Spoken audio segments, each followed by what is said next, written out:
좌우로 인사하십시다. 반갑습니다. 잘 오셨습니다. 주님의 이름으로 축복합니다. 예수님의 이름으로 축복합니다. 40대 중반의 한 가장이 있었습니다. 그의 직업은 페인트 뒷공이었습니다. 모든 것이 부족했지만 하루하루 살기에 감사하며 살고 있었습니다. 그러던 지난 8일 경남 양산시 15층 아파트 위에 올라가 줄을 메어놓고 벽을 타고 내려오며 데이트를 칠하고 있었습니다. 그런데 갑자기 줄이 끊어져 추락하고 말았습니다. 이유를 찾아보니 휴대전화 소리에 시끄럽다고 아파트 주문이 올라가서 그 밧줄을 잘라버린 것입니다. 그에게는 고2와 중2와 그리고 유치원생과 27개월 된 딸 그리고 초등학교 5학년 남자아이 5남매가 있었습니다. 칠순 노모까지 모시고 부산의 20평짜리 주택에 전세로 살면서 하루하루 사는 중에 있었습니다. 그런데 힘든 내색 한번 나지 않고 살던 그에게 갑작스런 비보가 날라왔습니다. 그가 사용했던 밧줄 위에는 하얀 국가 한 송이가 놓여 있었습니다. 27개월 된 딸은 지금도 아빠 언제 와 하며 아빠를 기다리고 있다고 합니다. 한 가정의 안타까운 사정을 바라보면서 여기저기에서 우리가 그 7명의 생명줄을 이어가자고 온정의 손길을 보내고 있는 오늘입니다. 참으로 안타까운 한 가정의 어려움을 보면서 마음이 아팠습니다. 참으로 우리의 일상이 평안했으면 좋겠습니다. 우리의 일상이 평범하지만 평안한 날들이 되기를 주님의 이름으로 축복합니다. 여러분의 가정이, 여러분의 자녀의 하루하루가 평안하기를 축복합니다. 여러분의 직장생활 하루하루가 평범하지만 그 일상이 하나님이 함께하는 그 현장 되기를 기도합니다. 우리가 직장에서 일할 뿐만 아니라 사람들을 만나고 일하는 일터마다 그 일상 가운데 일어나는 모든 일들이 평안했으면 좋겠습니다. 우리는 매일 반복되는 하루하루를 살아가고 있습니다. 이것을 일상이라고 말하는 것입니다. 아침에 일어났습니다. 세수를 하고 밥을 먹습니다. 옷을 입고 학교에 등교를 합니다. 직장에 출근을 하여 사람들을 만납니다. 사업장은 또한 계획을 하고 하루하루 일을 시작합니다. 운전을 하고 책을 보며 연구하고 그리고 농사를 지으며 땀 흘리며 살아가는 하루하루가 우리의 일상입니다. 이 일상의 날들이 평범한 것 같지만 그러나 평범하지 않는 날들이 얼마나 많은지 모릅니다.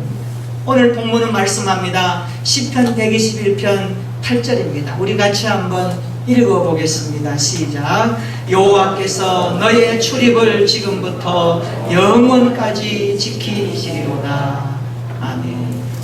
시편 121편은 성전에 올라가면서 부르는 노래입니다. 이것을 순례시라고 이름을 붙입니다.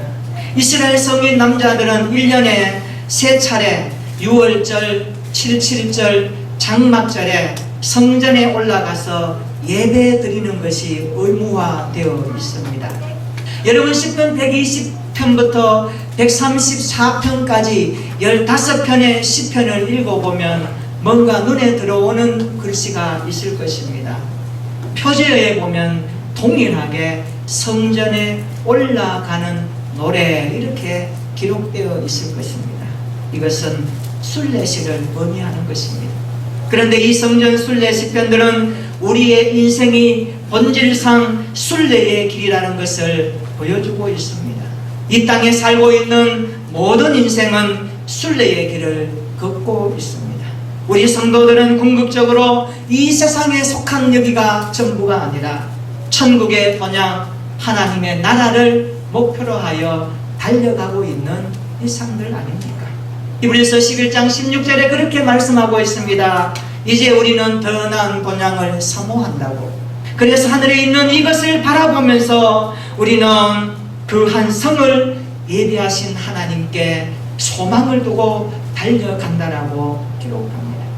히브리서 기자는 우리의 선배들이 이 땅이 본향이 아니라 더 나은 본향 하나님의 나라 천국을 향하여 달려갔다라고 가르쳐주고 있습니다.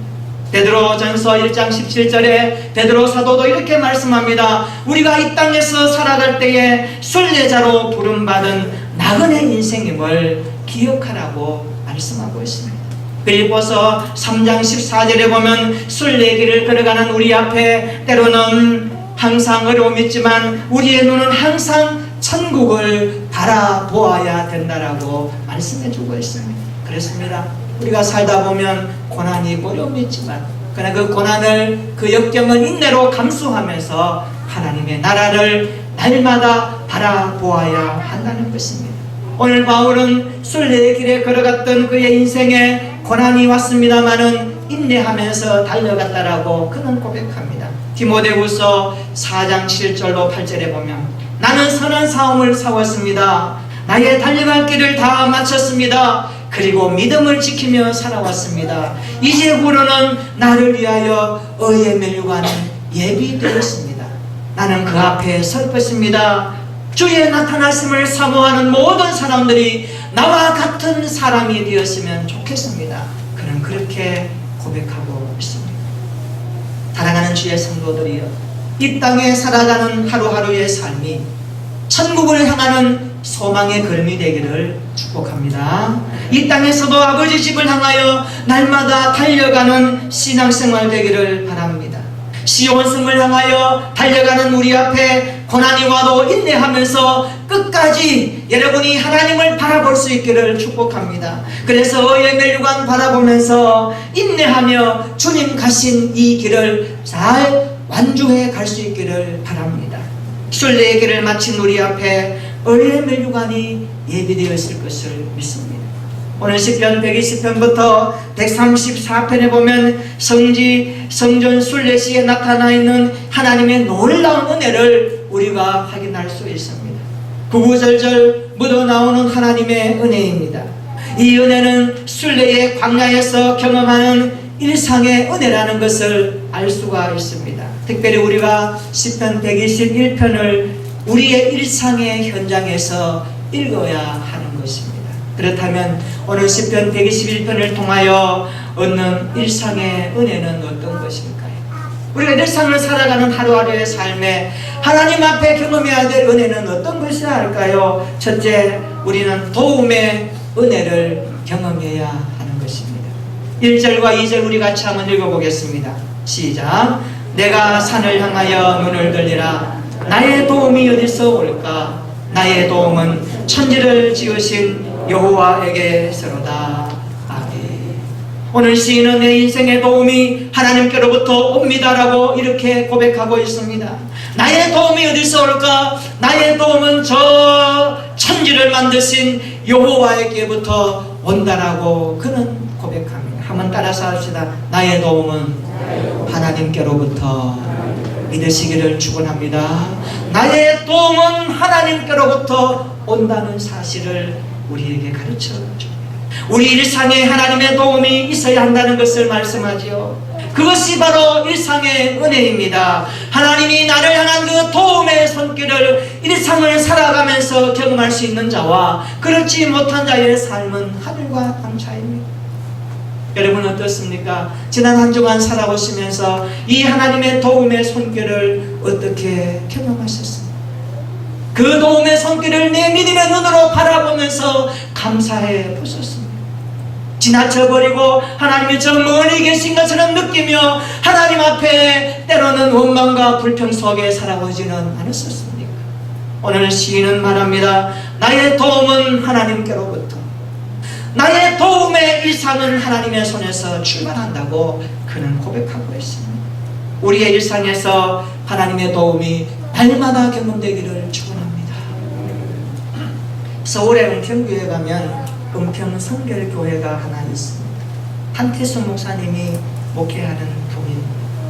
그는 그의 인생의 광야에서 많이 울었다라고 그렇게 고백합니다. 그가 쓴 책 구원 제자 사명이라는 책에 보면 이런 내용이 소개되어 있습니다. 하루하루 먹고 사는 일 그 자체가 힘이 들었다. 공부를 제대로 할 수도 없었다. 학비나 학용품 그리고 차비가 엎드러졌기 때문이다. 간신히 중학교까지는 다닐 수 있었으나 고등학교는 엄두도 내지 못했다. 고등학교 1학기 다닌 후 자퇴를 했다. 희망이 보이지 않았다. 아버지의 술주정은 하루도 걸을 날이 없었다. 집은 불안하고 학교도 갈 수 없는 사춘기 젊은 나이에 나의 인생에 깊은 고난이 왔다. 나는 얼마나 울었는지 모른다. 사랑하는 동생마저 교통사고로 하나님께 갔다. 나의 일생의 희망은 사라졌다. 광야의 시련은 참으로 견디기 힘든 여정이었다. 그러던 어느 날 지시대로 지쳐버린 내 인생의 한가운데로 그분이 찾아오셨다. 바로 하나님이셨다. 아니, 하나님은 항상 내 옆에 계셨음에도 불구하고 나는 그분을 볼 수 없었던 것이다. 나는 하나님을 만남으로 광야의 절망을 넘어설 수 있었다. 그때부터 나는 하나님의 도움 없이는 하루도 살아갈 수 없는 사람이 되어버렸다.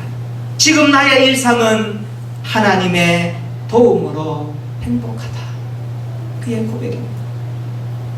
사랑하는 주의 성도들이여, 여호와의 도움이 유일한 내 인생의 원천임을 기억하시기를 축원합니다.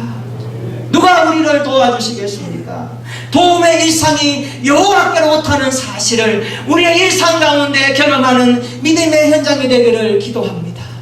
사람의 손이 아니라 물질의 힘이 아니라 어떤 권력의 힘이 아니라 여호와의 도움의 손길을 일상 가운데 경험할 수 있다면 우리는 복된 인생 아닐까요?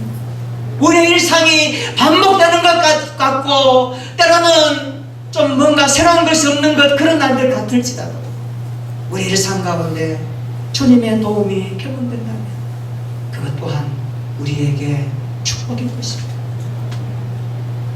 하늘과 땅을 만드신 전능하신 하나님의 도움을 여러분 일평생 경험하는 가정과 직장 되기를 축원합니다.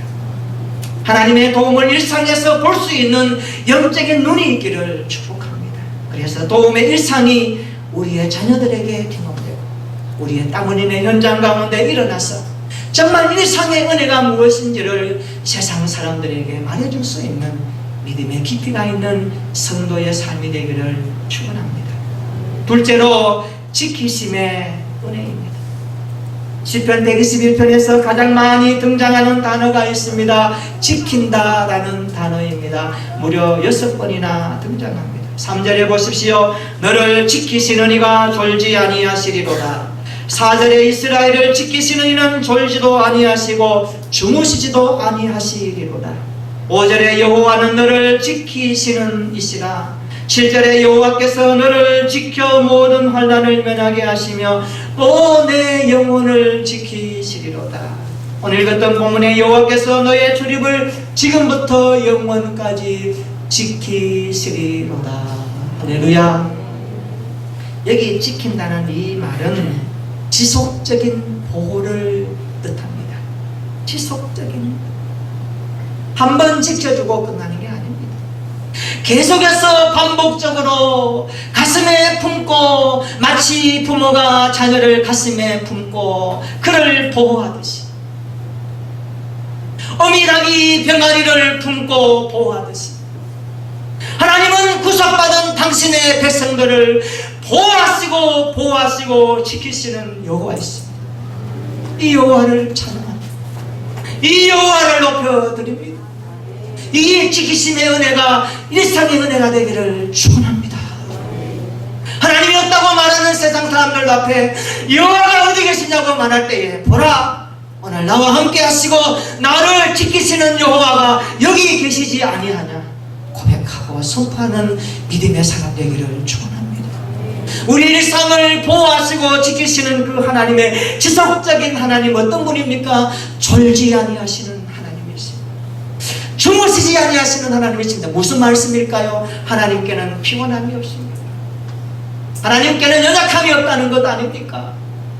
우리 인간은 피곤하면 잠을 자고 연약하면 쉬어야 됩니다. 몸이 말을 듣지 않으면 병원에 가야 됩니다. 인간의 약함입니다. 그러나 우리 주님은 연약함이 없습니다.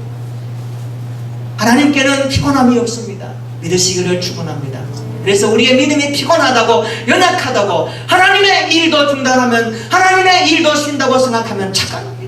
오늘 우리는 그 하나님을 바라보아야 됩니다. 그 하나님의 손에서 빚어져야 합니다. 그 하나님이 우리를 지속적으로 보호하시는 은혜의 손길을 경험해야 하는 것입니다. 그래서 믿음이 강해지고 삶이 강해져서 이 세상 가운데 하나님의 영광을 선포하는 복음의 사람이 되기를 축원합니다. 하나님은 이스라엘을 보호하실 때에 눈동자같이 지키셨다라고 신명기 32장 10절에 말씀해 주십니다.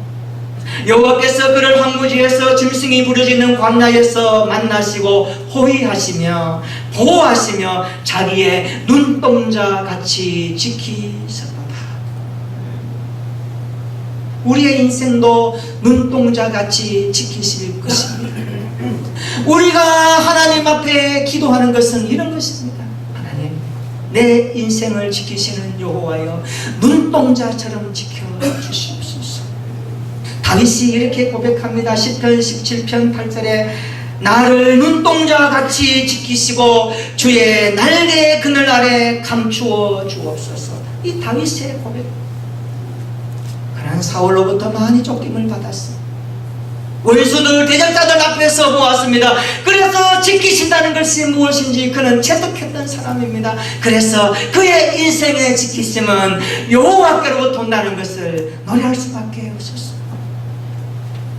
우리도 하나님 앞에 기도할 때에 여호와의 우리 인생의 모든 것들 눈동자처럼 지켜가시는 하나님의 은혜를 경험하기를 원합니다.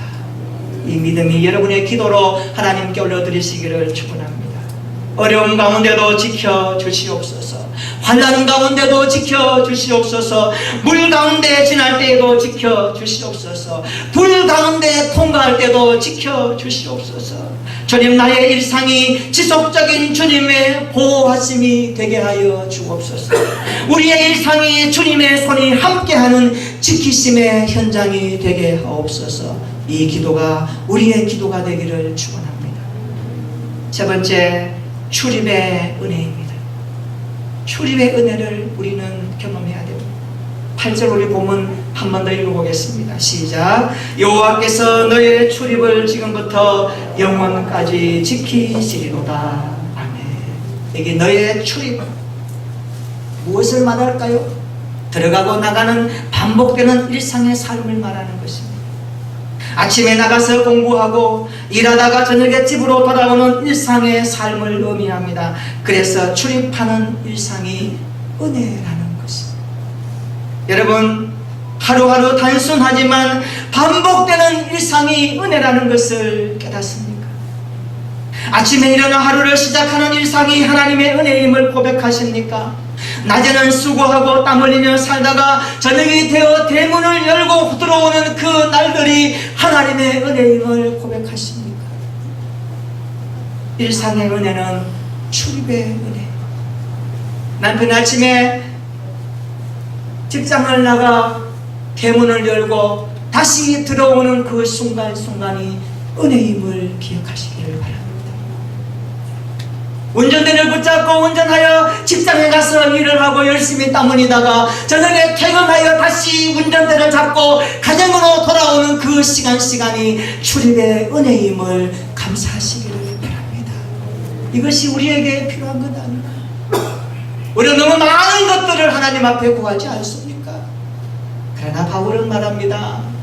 범사에 감사합니다.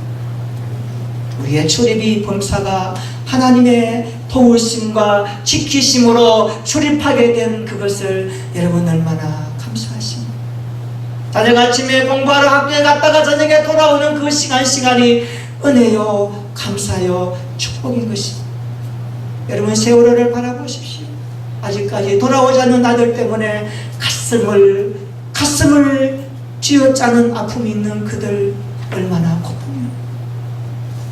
오늘 우리는 이 출입의 은혜를 망각하면 안 됩니다. 이 주님의 은혜가 반복하여 우리는 장차 주님의 나라 천국을 출입할 것입니다. 그날에 우리는 주님 앞에 설 것입니다. 이것은 우리에게 보여주는 메시지가 강합니다. 하루하루 우리의 일상의 출입이 천국까지 이어진다는 것을 말씀하고 있습니다. 이 땅에서 하루하루 믿음으로 살다가 주님 오라 하시면 그때 천국을 출입하는 우리 모두가 되기를 바랍니다. 지금부터 영원까지라고 말씀합니다. 이것은 하나님과 그의 백성과의 관계를 나타내는 단어입니다. 너의 출입을 지금부터 영원까지 지키시는 이 은혜가 오늘 너의 은혜임을 기억하며, 오늘 우리의 삶의 일상의 반복이 평범한 것 같고 진보한 것 같고 뭔가 없는 것 같지만, 그러나 그 속에 흐르는 하나님의 은혜를 깨닫고 하는 자는 이렇게 노래할 수 있습니다. 하나님, 내 걸음걸음이 출입하는 이 연장선상에 주님이 서 계시는군요. 주님 만날 그날을 나는 바라보며 오늘 일상의 출입을 감사하며 하나님의 뜻을 위해 살아가겠습니다. 이 믿음으로 하나님을 바라보시기를 축원합니다. 그래서 천국도 출입할 수 있는 우리의 일상이 되어져서 날마다 주님과 교제하고 주님과 동행하는 내 영혼의 생수가 주님 안에서 누려지고 경험되는 일상의 은혜가 충만하기를 주님의 이름으로 축원합니다. 한 남편이 아내를 따라서 교회에 나갔습니다. 처음 나오니까 모든 것이 서먹했고 불편했습니다. 아내 옆에 앉아서 예배를 드리는데 그날 목사님의 설교 말씀이 모든 사람이 죄인입니다. 죄에 대해서 설교를 하기 시작했습니다. 이 남편이 듣다 보니까 내가 왜 죄인이야 하는 마음에 언짢았습니다. 그래도 예배를 끝까지 드렸습니다. 그 주간에도 아내와 예배를 드렸습니다. 이번에는 저 왼쪽 구석에 앉아서 예배를 드렸습니다. 그런데 그날 목사님의 설교는 이런 것이었습니다. 양은 오른쪽에, 염소는 왼쪽에, 구원받은 양에 대해서 설교하기 시작합니다. 듣고 보니 마음이 언짢았습니다. 그래도 참고 지났습니다. 셋째 주도 동일하게 교회에 왔습니다. 그날은 아예 교회 기둥 뒤에 숨어버렸습니다. 그리고 숨어서 그냥 목사님의 설교만 들어야지 하고 앉아있는데 그날 목사님의 설교가 이런 것이었습니다. 아담아, 내가 어디 있느냐? 아담을 찾으시고 부르시는 하나님의 음성을 예수님의 십자가로 토해내기 시작합니다. 말씀을 듣는 중에 그의 마음에 성령께서 임하셨습니다. 그렇지, 내가 하나님을 피해 살았지, 하나님 없이 살았지, 죄에 뒤에 숨어서 살고 있는 자신을 부르시는 하나님의 음성을 듣고 그는 회개하기 시작합니다. 그리고 하나님 앞에 엎드려 기도하기 시작합니다. 하나님, 내 인생 이제 숨지 않겠습니다. 예수님 앞에 당당하게 나가 주님을 나의 구주로 영접하겠습니다. 하나님의 사람이 되었다는 내용입니다. 사랑하는 주의 성도들이여, 우리는 죄 뒤에 숨어있던 우리에게 주님이 찾아오셨다는 사실을 아시죠? 십자가로 찾아오셔서 우리 인생이 감당하지 못할 저주와 고난과 역경과 우리 삶에 만나는 모든 것들까지 단숨에 짊어지시고 십자가에서 죽으신 주님을 믿지 않습니다. 십자가는 그래서 거친 세상을 이기는 힘이 되는 것입니다. 십자가로 찾아오신 그 주님을 만나는 인생은 새롭게 사는 것입니다. 일상이 평범하지만 다르게 보이는 것입니다. 왜요? 내 안에 주님의 눈으로 보기 때문에, 내 안에 주님의 능력이 우리를 가꾸기 때문에 오늘 우리가 이런 일상이 되기를 소망해 봅시다. 여러분, 이 땅에 살아갈 때에 세상살이 힘이 드시죠? 어떤 분은 거친 세상에 실패했다고 낙담하는 분도 있을 것입니다.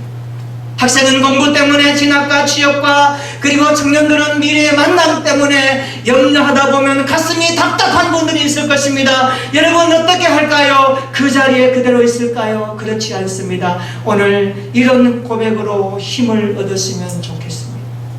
찬송을 부르며 일어났으면 좋겠습니다. 이런 찬송가 가사의 노래입니다. 거친 세상에서 실패하거든 그 손 못자국 만져라. 주가 참 평안을 내게 주시니 그 손 못자국 만져라. 그 손 못자국 만져라. 그 손 못자국 만져라. 주가 너를 지키며 인도하시리. 그 손 못자국 만져라. 주님의 못자국 난 손을 바라보십시오. 우리 고백하는 마음으로 주님이 우리와 함께 하심을 믿으며 우리 찬송가 456장 1절 한번 같이 찬양하겠습니다.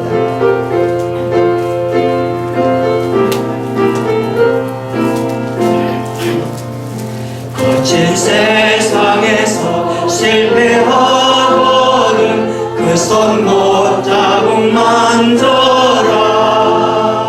주가 참 평안을 내게 주시리. 그 손 못자국 만져라. 그 손 못자국 만져라. 그 손 못자국 만져라. 주가 널 지키며 인도하시리. 그 손 못자국 만져라. 여러분, 어렵고 힘들 때 주님의 못자국 난 십자가를 바라보시기 바랍니다. 거기에서 힘을 얻으시기를 바랍니다.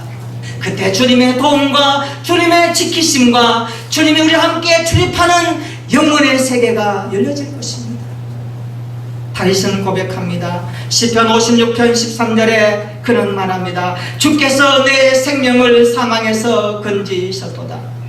주께서 나로 하나님 앞에 생명의 빛에 다니게 하시려고 나를 실족하지 않게 하셨다라고 그는 고백하십니다. 여러분, 실족하지 않습니다. 우리 인생 망하지 않습니다. 주님의 손이 붙들고 계시기 때문입니다. 주님 우리와 함께 하시고 도와주시고 보호하시고 날마다 지키시는 은혜가 우리 일상에 드리워져 있는 것입니다. 그 주님을 깊이 만나는 한 주간 되기를 축원합니다. 우리의 일상이 평범하지만 평안할 수 있기를 기도합니다. 날마다 우리의 일상에 성령께서 동행하심으로 평안하기를 축복합니다. 이번 한 주간도 일상에 임하는 하나님의 은혜가 계속되기를 축원합니다.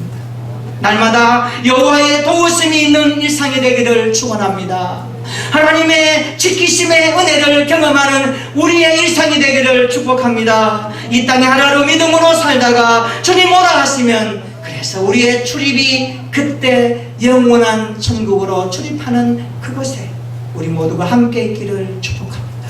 그래서 우리의 날들이 일상의 은혜로 하나님께 감사하며 불평하는 시대, 원망하는 시대에 여호와를 노래하며 높이는 한 주간 복된 우리 모두가 되기를 예수님의 이름으로 축원합니다.